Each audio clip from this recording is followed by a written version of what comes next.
ਅਗਲੀਆਂ ਖਬਰਾਂ ਵੱਲ ਚੱਲੀਏ। ਇੱਕ ਭਾਰਤੀ ਮੂਲ ਦਾ ਜਿਹੜਾ ਗੁਜਰਾਤੀ ਮੂਲ ਦਾ ਬੰਦਾ ਆ, ਕਵਨ ਕੁਮਾਰ ਪਟੇਲ, ਉਸ ਨੂੰ 10 ਸਾਲਾਂ ਦੀ ਸਜ਼ਾ ਹੋਈ ਆ human trafficking to abuse minor girls at Nebraska hotel.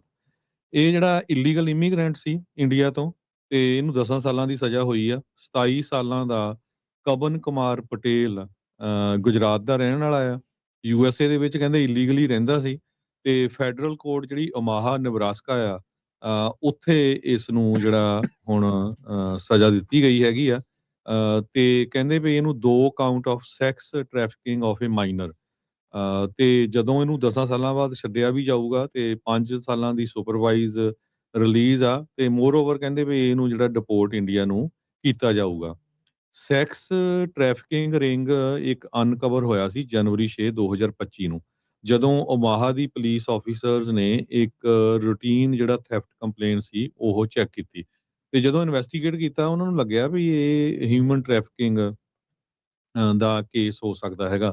Homeland security task force ਤੇ ਲੋਕਲ ਪੁਲਿਸ ਨੇ ਫਿਰ ਰੈਸਕਿਊ ਮਿਸ਼ਨ ਜਿਹੜਾ ਸ਼ੁਰੂ ਕੀਤਾ, ਜਿਹ ਤੋਂ ਪਤਾ ਚੱਲਿਆ ਵੀ 2 ਟੀਨੇਜਰ ਗਰਲਸ, ਜਿਹੜੀਆਂ ਬੱਚੀਆਂ ਸੀਗੀਆਂ, ਇੱਕ 15 ਸਾਲ ਦੀ, ਇੱਕ 16 ਸਾਲ ਦੀ ਸੀ।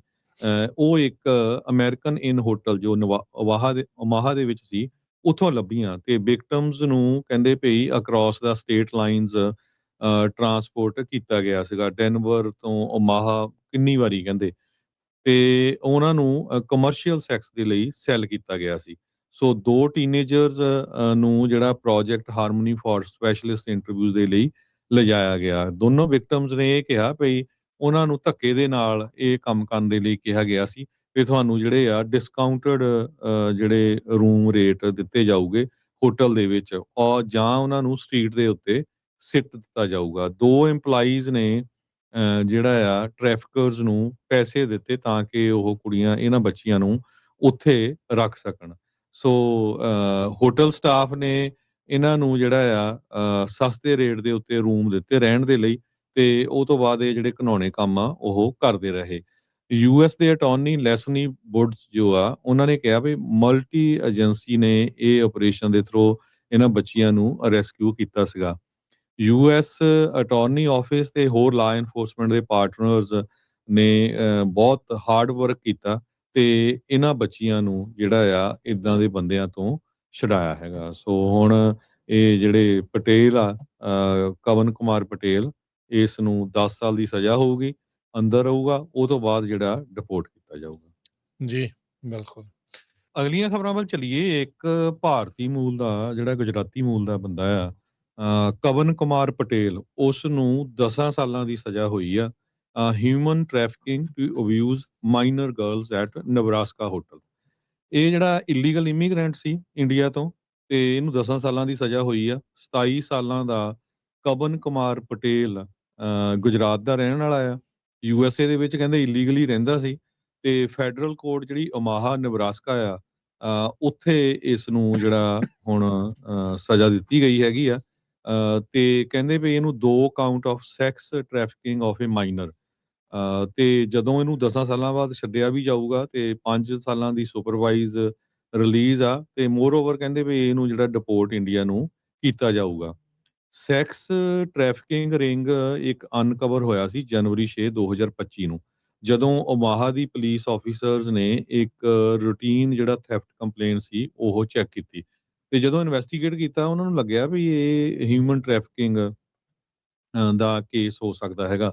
ਹੋਮਲੈਂਡ ਸਿਕਿਉਰਿਟੀ ਟਾਸਕ ਫੋਰਸ ਤੇ ਲੋਕਲ ਪੁਲਿਸ ਨੇ ਫਿਰ ਰੈਸਕਿਊ ਮਿਸ਼ਨ ਜਿਹੜਾ ਸ਼ੁਰੂ ਕੀਤਾ, ਜਿਹ ਤੋਂ ਪਤਾ ਚੱਲਿਆ ਵੀ 2 ਟੀਨੇਜਰ ਗਰਲਸ, ਜਿਹੜੀਆਂ ਬੱਚੀਆਂ ਸੀਗੀਆਂ, ਇੱਕ 15 ਸਾਲ ਦੀ, ਇੱਕ 16 ਸਾਲ ਦੀ ਸੀ।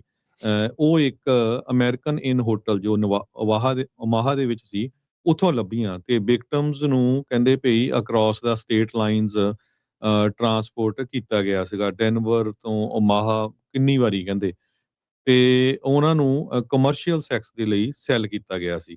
ਸੋ 2 ਟੀਨੇਜਰਸ ਨੂੰ ਜਿਹੜਾ project harmony for specialist interview ਦੇ ਲਈ ਲਿਜਾਇਆ ਗਿਆ। ਦੋਨੋਂ ਵਿਕਟਮਸ ਨੇ ਇਹ ਕਿਹਾ ਭਈ ਉਹਨਾਂ ਨੂੰ ਧੱਕੇ ਦੇ ਨਾਲ ਇਹ ਕੰਮ ਕਰਨ ਦੇ ਲਈ ਕਿਹਾ ਗਿਆ ਸੀ, ਵੀ ਤੁਹਾਨੂੰ ਜਿਹੜੇ ਆ ਡਿਸਕਾਊਂਟਡ ਜਿਹੜੇ ਰੂਮ ਰੇਟ ਦਿੱਤੇ ਜਾਊਗੇ ਹੋਟਲ ਦੇ ਵਿੱਚ, ਔਰ ਜਾਂ ਉਹਨਾਂ ਨੂੰ ਸਟਰੀਟ ਦੇ ਉੱਤੇ ਸਿੱਟ ਦਿੱਤਾ ਜਾਊਗਾ। 2 EMPLOYEES ਨੇ ਜਿਹੜਾ ਆ ਟ੍ਰੈਫਿਕਰਸ ਨੂੰ ਪੈਸੇ ਦਿੱਤੇ ਤਾਂ ਕਿ ਉਹ ਕੁੜੀਆਂ ਇਹਨਾਂ ਬੱਚੀਆਂ ਨੂੰ ਉੱਥੇ ਰੱਖ ਸਕਣ।